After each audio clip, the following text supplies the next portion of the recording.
Ah, the Allied invasion of Sicily in 1943. A drama filled with action, strategy, and, believe it or not, a good dose of rivalry that could rival any reality show. Our two main contestants? General George S. Patton, the brash, outspoken American tank commander, and Field Marshal Bernard Law Montgomery, the cool, calculating British general with a penchant for strategy. Their mission, to capture the key city of Messina and prove who was the superior commander. Spoiler alert, it was a close one. By 1943, the Allies were determined to oust Axis forces from Sicily. The plan was simple on paper. Montgomery's British 8th Army would push up the eastern coast, while Patton's 7th Army would cover the western flank. But simplicity didn't last long, because both men wanted the glory of capturing Messina, the gateway to Italy. Montgomery, ever the strategist, believed in a cautious approach. His troops advanced along the eastern coastline, securing critical towns like Syracuse and Augusta. He planned everything meticulously, ensuring his men faced minimal resistance. His mantra? Slow and steady wins the race. But here's the thing about being slow and steady.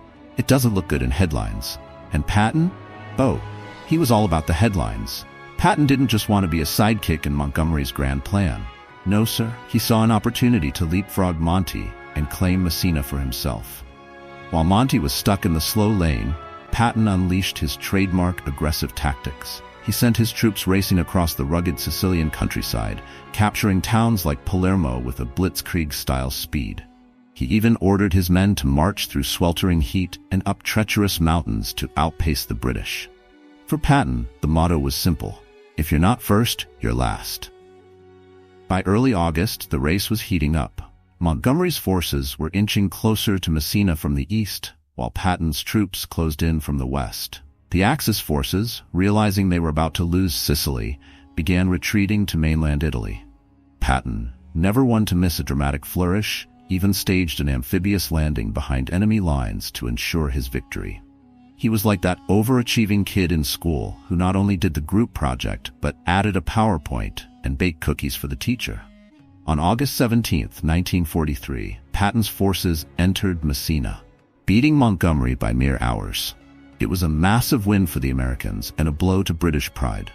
Patton strutted into the city, basking in the glory, while Montgomery arrived to find the party already started. The capture of Messina marked the end of the Sicilian campaign and set the stage for the Allied invasion of Italy. But the Patton-Montgomery rivalry? Oh, that was far from over.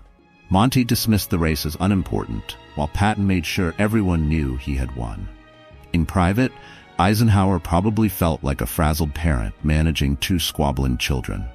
The Messina race wasn't just about ego, it was about two vastly different approaches to warfare. Montgomery's methodical planning minimized casualties, but was slower.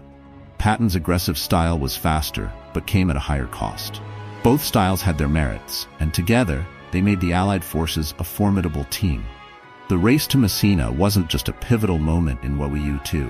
It was a story of competition, strategy, and a little bit of theatrical flair. It's proof that even in the direst situations, humanity's need to one-up each other remains undefeated. And who knows, maybe Patton and Montgomery, wherever they are now, are still arguing over who deserved that Messina trophy.